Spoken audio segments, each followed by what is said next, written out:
AJ Green, he got in a fight.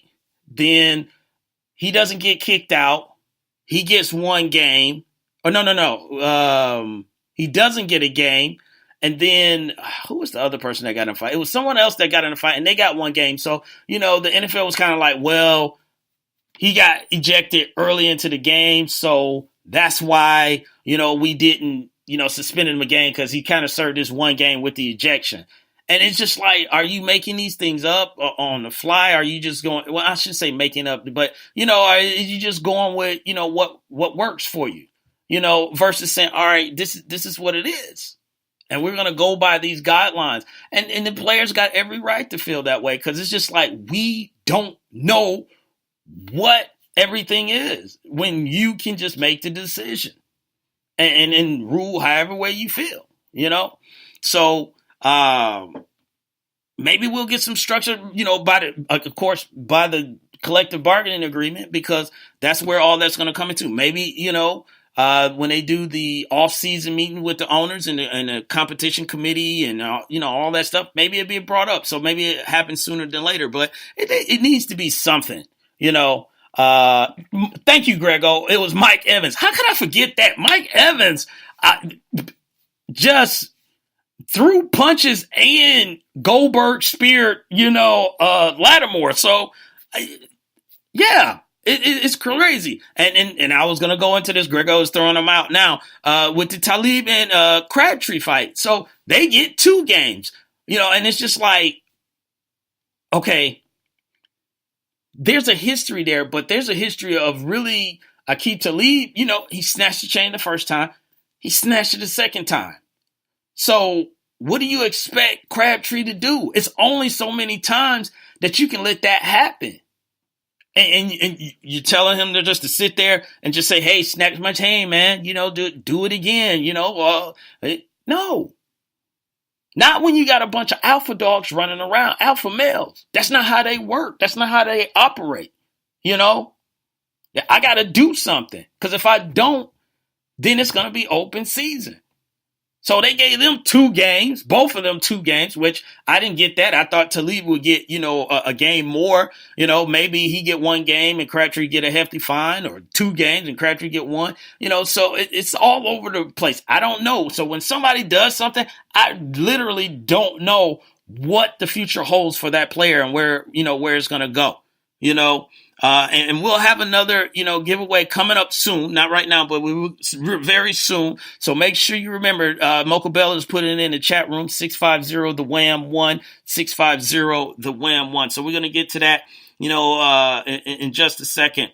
Matter of fact, you know what? We'll go ahead and do that right now. So if you want to call in, you can call in right now. We'll go ahead and push out this last one, 650 the Wham 1, THEWAM 1. But yeah, these suspensions are, I don't know. So when something happens to someone, I used to know, I used to be like, you know what, that person, this is what's going to happen to that person. This is, now it's just like, who knows, it's a crapshoot. I'm just going to roll the dice, and we got another caller coming in right now. So let's go ahead and check who this is.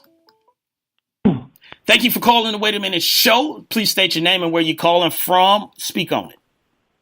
This is Grego. I'm calling from Atlanta. Grego calling from the ATL. Shouts out to you, sir. Appreciate you for calling in. I assume you calling in about the speaker? Yeah, absolutely. I can use a speaker. So, hey, for those who haven't heard Grego, because he calls into the Doug Stewart show, so shouts out to Doug Stewart as well for letting me speak on this platform. But Grego call-ins are entertaining. Man, I love them. So it's a privilege for me that you calling into my show, sir. So, oh man, it's a privilege to be on the show. Hey, I appreciate that. So let's do this. So we got 3 topics: sports, entertainment, and music. All right, let's go entertainment. Entertainment. Now, Grego, you have had some struggles sometimes with questions. That is true. Okay. All right. So we went entertainment, correct? Yes. There's 4 questions. All right. Or 5, I'm sorry. There's 5 questions. Pick 1 through 5. My baseball number was 3, so let's go with 3. All right, we're going to go with 3.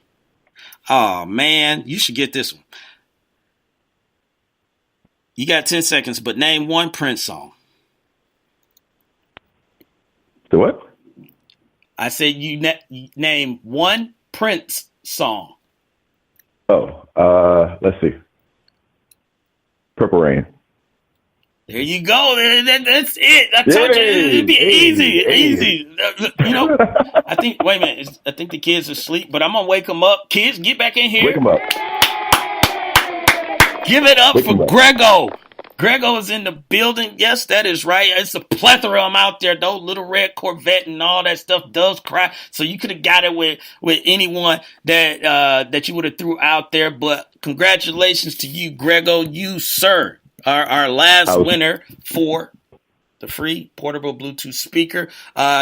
Is there anything you would like to say, sir, before I let you out? I was going to say I was going to mess it up because I was trying to think of a tough song. Not one of the most popular ones, but that 10-second runoff was coming up on me pretty quick, so I had to go with the softball. I knew it because when you paused, I said he's gonna go deep on this one. So yeah, I tried to, but I couldn't remember. I was like, is that song called "Insatiable"?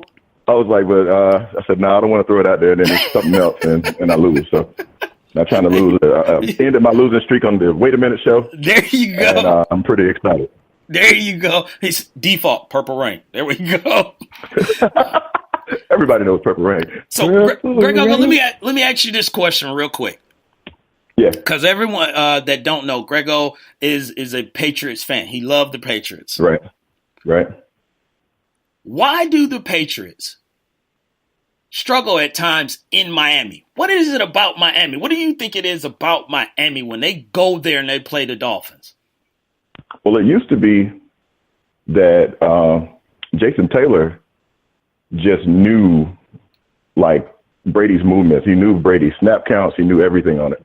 And I think that's initially what started the tough times in Miami.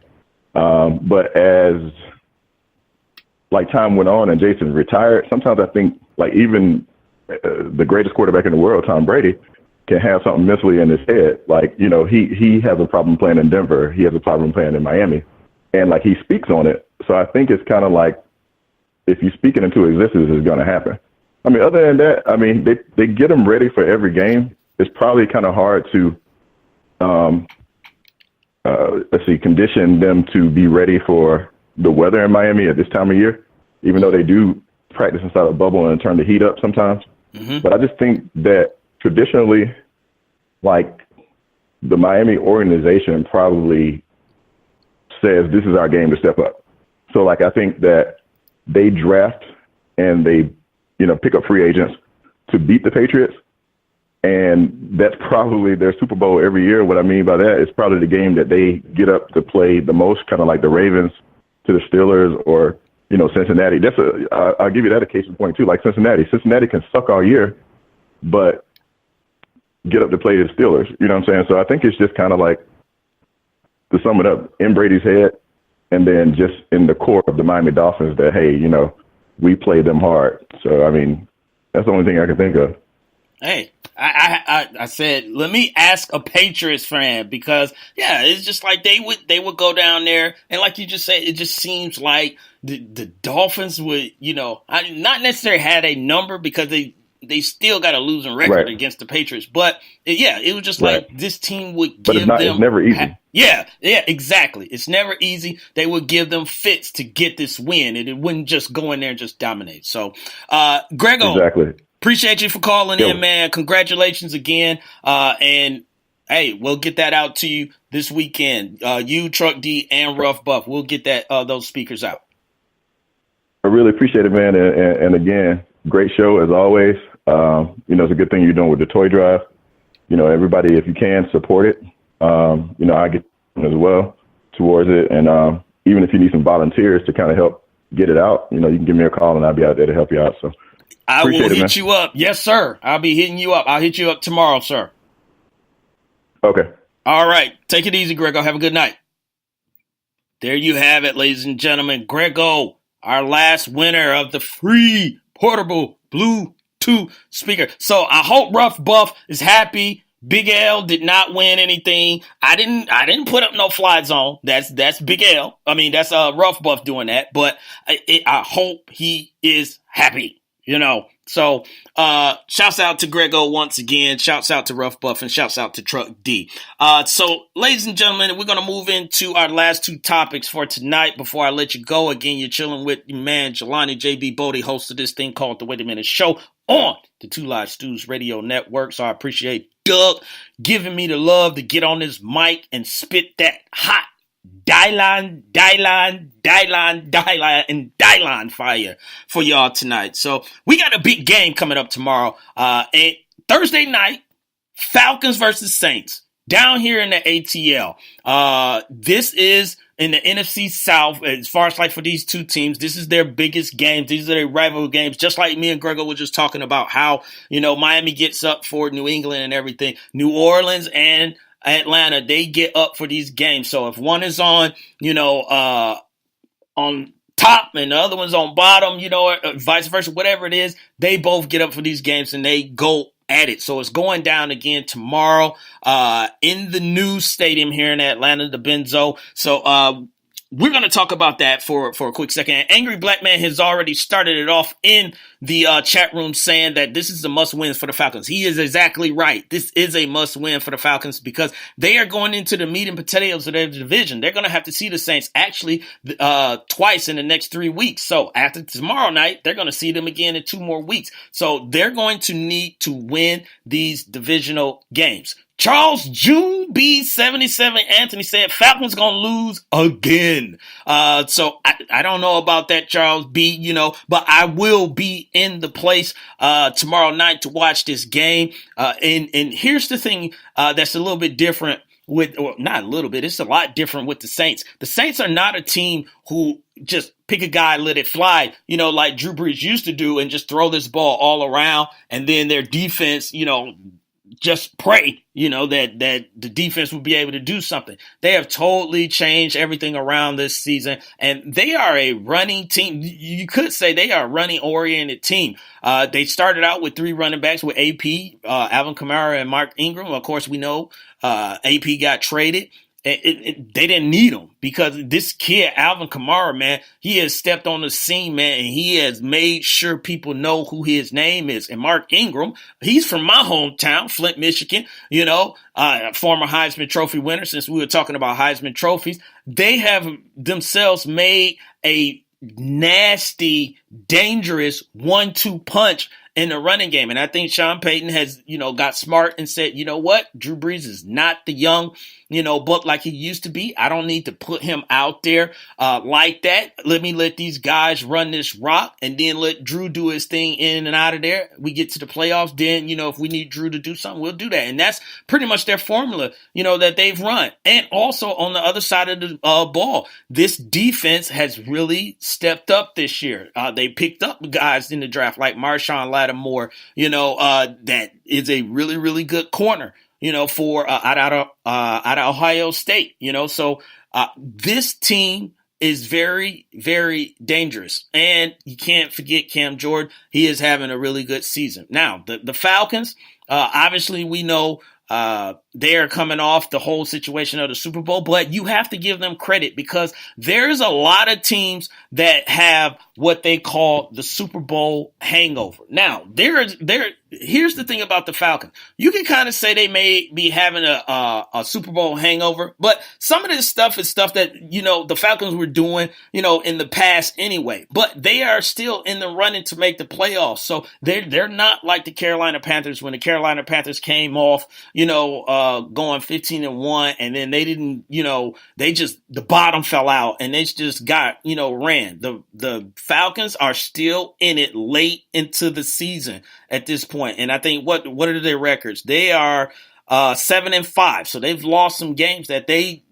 could have won, should have won, whatever it is that you want to call. But this game going on tomorrow night for both teams, this is what's going to have to happen for both teams to win. The Saints, basically do what they've been doing. Establish the run game, attack, Atlanta defense and try to tire them out. Keep Atlanta offense off the field.